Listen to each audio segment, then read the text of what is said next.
During World War II, a team of airborne soldiers had a mission to demolish a radio interference tower established by Germans inside an old church in 1944. Boyce, a fearful soldier, attempts to compose himself quietly before they descend as the plane approaches the target location. Among the members of the squad are Tibbet, Rosenfeld, Grunow, Chase, a photographer, and Ford, who is an expert in explosives and was assigned to the mission due to his exceptional performance in the last mission. As the ride becomes bumpy, Boyce accidentally drops his chain, but Tibbet quickly picks it up and teases him for having a good luck charm. Due to Boyce's unsatisfactory performance in the army, the other soldiers in his group bully him. After a few moments, Sergeant Renson, the leader of the squad, enters the main area of the aircraft to give some instructions before they land. When he starts asking questions, Boyce fails to respond, which lowers his confidence even more, but the mission must continue. Before returning to the cockpit, Sergeant Renson gives his final speech to the soldiers as hundreds of planes and ships make their way to France. At the moment, all they can do is wait and hope for the best. The aircraft starts to rumble, indicating that airstrikes are taking place nearby. As they get closer to the location, more explosions occur, but the plane manages to avoid them. However, the explosions become more severe, and the other planes crash. This sight causes the remaining soldiers to panic, but Sergeant Renson tries to calm them down by speaking to them. Bullets from the ground penetrate through the plane, causing casualties among the squad members. The signal light in the plane turns red, indicating that the soldiers are now on standby to jump out. Unfortunately, the plane catches fire, causing some of the soldiers to fall fatally towards the back, burning themselves. Despite this, some of the surviving soldiers are able to jump out of the aircraft after the signal turns green. Boyce struggles to maintain composure as he experiences overwhelming emotions, and the sergeant forcibly ejects him into the midst of a hail of bullets. From his vantage point high above, Boyce surveys the battlefield and realizes that this is the day they have all been training for. He lands near a body of water, where he nearly drowns trying to free himself from the parachute. After securing a weapon, he heads to the woods, where he encounters the sergeant being taunted by German soldiers. Before Boyce can intervene, Ford stops him. They watch helplessly as their leader is executed, and Ford reminds Boyce of the importance of completing the mission. As they continue through the woods, they reunite with other surviving soldiers and advance across the field, hoping to find more Americans. Unfortunately, a misstep triggers a landmine, injuring them. After regaining consciousness, Boyce carefully navigates to safety.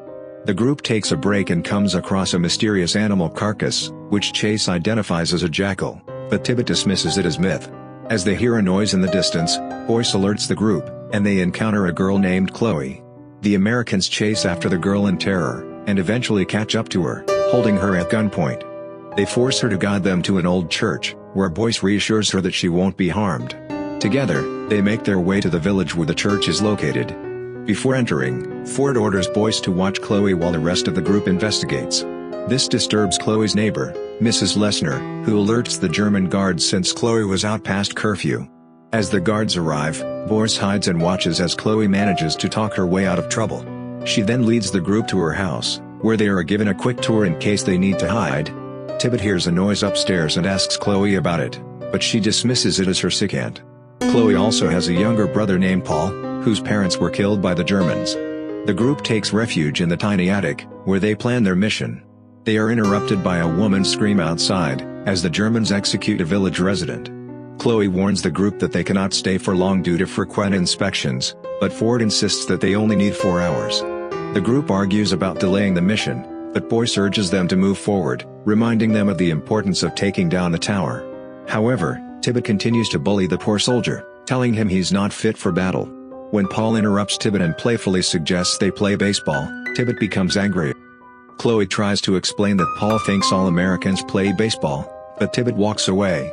Ford orders Boyce to go downstairs, and on the way, he hears Chloe's aunt coughing in the room across the hallway. Boyce checks on her and finds a disfigured woman with burned skin who looks terribly ill. Chloe explains that her aunt returned from the church, which is the base of the Germans, and hasn't spoken since. She suspects that multiple experiments were done on her, causing both physical and mental trauma. That night, Tibbet and Chase leave to check on the German base, but German soldiers conduct another inspection in the village, prompting Ford, Boyce, and Paul to stay put in the attic. The commander from Germany, whose name is Waffner, visits Chloe's house and tries to force her into having sex with him. When she declines, He summons his men to search the attic after hearing a noise. Fortunately, Paul prevents them from entering by throwing a baseball to a German soldier, who insults it and returns it. Boyce and Ford are relieved when the soldiers eventually leave without catching them. Waffner threatens to send Chloe to a church for punishment if she doesn't have sex with him, and reluctantly, she complies, showing disgust on her face. Boyce intervenes and holds Waffner at gunpoint, and Ford follows his lead downstairs. He incapacitates and restrains Waffner, who is helpless in the current situation. Ford then directs Boyce to proceed to the church tower under cover of darkness. Boyce traverses the forest and reaches a nearby entrance where he waits for an opportune moment to enter. While he waits, Boyce spots a truck carrying people whose bodies have been disfigured and who are on the brink of death. Dr. Schmidt, the leader of the experiment on French civilians and deceased German soldiers, is behind a program that employs human experimentation for military purposes. He goes to the site to see the failed tests get burned using a flamethrower. Confused about the intentions behind the experiments, Boyce goes on to conduct the mission and walks through the dark forest. A truck of German soldiers passes by, making him hide on the side of the road. An aggressive dog emerges from the dark and starts growling at him. It eventually chases him, leaving him no choice but to enter the truck. Boyce climbs the truck only to find dead soldiers piled up, so he panics as he covers himself with a lifeless body on top. They arrive at the church, and two soldiers unload the truck. This bids Boyce some time to sneak out and make his way through the tower.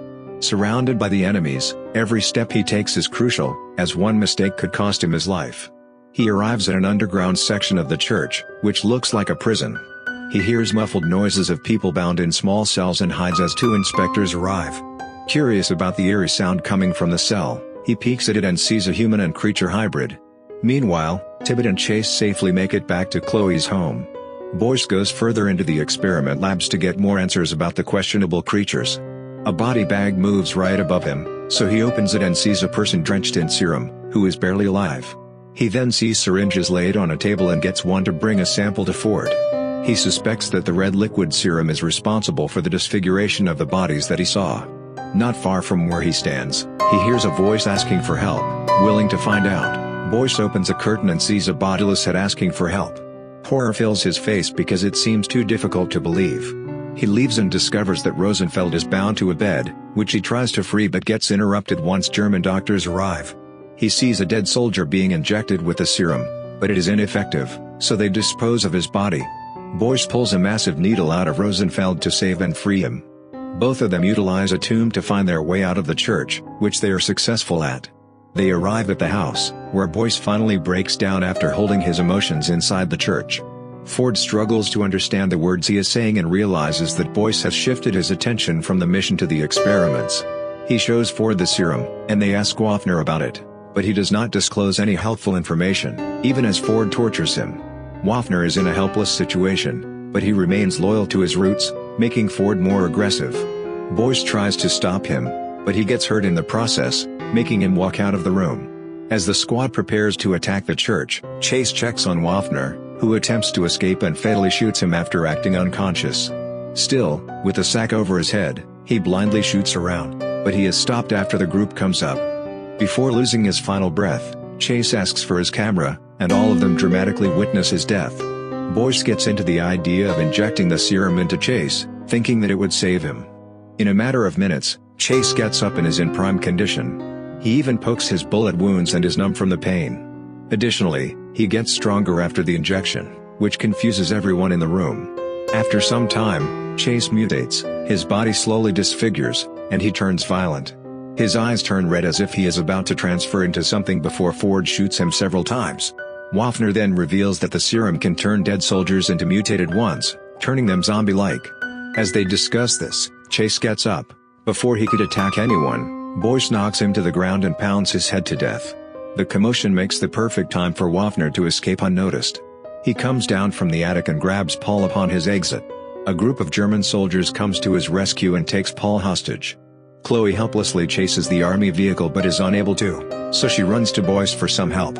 Willing to help Chloe get her brother back, he refuses to follow orders from Ford, saying that their mission is more than just burning the church tower but also putting an end to the human experiments.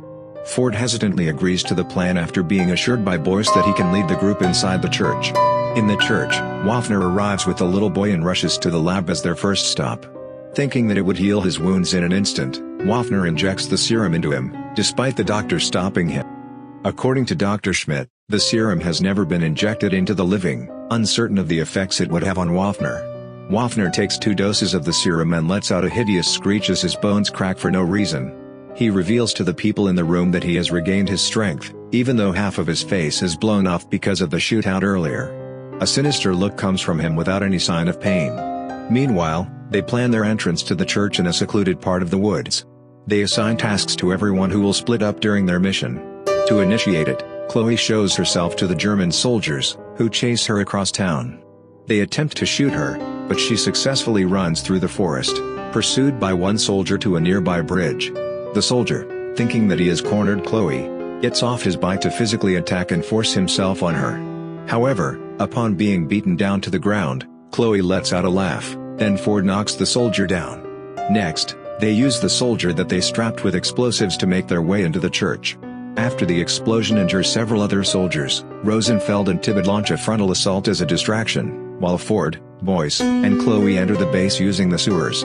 This causes a massive commotion inside the base, as the soldiers are alerted that they are under attack by a small group of Americans. Inside, Boyce and Ford carry out their mission to rig the place, while Chloe refuses to wait and runs to look for Paul. In a hallway, she holds 2 soldiers at gunpoint and shoots one of them after failing to disclose her brother's whereabouts. The group's intentions become more desperate, resulting in them acting more violently toward their enemy. In the communication room, Ford stabs a soldier in the neck from behind to set timers as part of the plan to blow up the place. Underground, the soldier brings Chloe to the dens to mislead her that her brother is in there. He opens a cell, and she finds half a body lying on the floor. Luckily, Boyce gets to Chloe before she gets shot by the German soldier. Upon leaving, they see the zombie drag the soldier inside the cell to devour him. Both of them could not fathom what they saw, but with time as their enemy, they rush to continue to find Paul. As discreet as possible, they make it to the lab, where after some time, Paul calls for Chloe's name. She meets up with her brother, and together they locate the exit. Unfortunately, a zombie that has undergone mutation grabs Chloe and pulls her back into the room. While Paul escapes to the village, Chloe confronts the zombie by shooting and engaging in physical combat with it.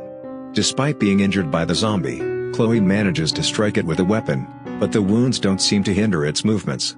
As the zombie pursues her through the hallway, Chloe eventually locates one of the flamethrowers and uses it to incinerate the zombie. Meanwhile, Waffner has undergone a mutation, granting him immense strength. He discovers Ford planting explosives in the radio tower and violently knocks him down, hinting at a sinister plan. While Boyce is planting explosives in the lab's central area, Dr. Schmidt holds him at gunpoint and demands his compliance. However, Boyce resists and fights back against the doctor. They engage in a physical altercation, during which Dr. Schmidt tries to stab Boyce with a knife but ends up getting killed instead. Chloe returns to the village, where Tibbett and Rosenfeld are being pursued and pinned down by the base's defenders. The conflict lasts for a while until Paul appears in the middle of the battleground. Tibbett shields Paul from gunfire and is wounded in the process. He then brings Paul to a secure location while Chloe eliminates the remaining Germans and tends to Tibbett's injuries. In another section of the base, Waffner overpowers Ford, throwing him around the room and ultimately impaling him on a meat hook. He tells Ford that they created the serum by extracting the power of the black tar, which had been flowing underneath the village for centuries, from the bodies of the villagers. The purpose of the experiments was to develop indestructible soldiers to support Germany's cause. Boyce had set explosives in the lab beforehand and attempts to attack Waffner, but is thrown across the room. Waffner, who resembles a zombie, uncovers chambers containing corpses of soldiers who were injected with the serum. Meanwhile, Ford frees himself from the meat hook and injects the serum into his body to instantly heal his injuries. Despite being aware of the risks, he sacrifices himself to stop Waffner and stabs him from behind. They both fight recklessly, causing severe damage to their bodies. Though Ford cannot defeat Waffner, he manages to push an oxygen tank towards Waffner's feet, which Boyce shoots, causing an explosion that sends Waffner plunging into the tar pit. Boyce goes to help their leader, but Ford isolates himself inside a room as they pass an exit. Ford instructs Boyce to leave him and detonate the explosives in the tower to prevent either side from acquiring the serum. Boyce is eventually convinced and sets the explosives while Ford simultaneously triggers them in the lab, killing himself, the other zombies, and Waffner, who had transformed further and emerged from the tar pit. Boyce sets a timer on the explosives and flees to the communications room. The church, jamming tower, laboratory, and the rest of the building crumble as Boyce escapes. Outside, the remaining villagers gather as the radio announces the Allied forces' triumph in the war. Boyce meets up with Tibbet, Rosenfeld, Chloe, and Paul in the village and sadly informs them that Ford did not survive. Once the effects of the mission wear off, Boyce reports to a commanding officer about the operation. He attributes their success to Ford. The commanding officer inquires with Boyce about a rumor regarding an underground laboratory in the church. Boyce, agreeing with Ford's stance, denies having seen anything significant worth investigating. He now believes that the zombies and the human experiments should remain concealed to prevent others from enduring the same fate as the unsuccessful test subjects. Help us grow this channel. Subscribe for more videos every day, turn on notifications and leave a like and a comment. Thank you for watching. See you at the next one.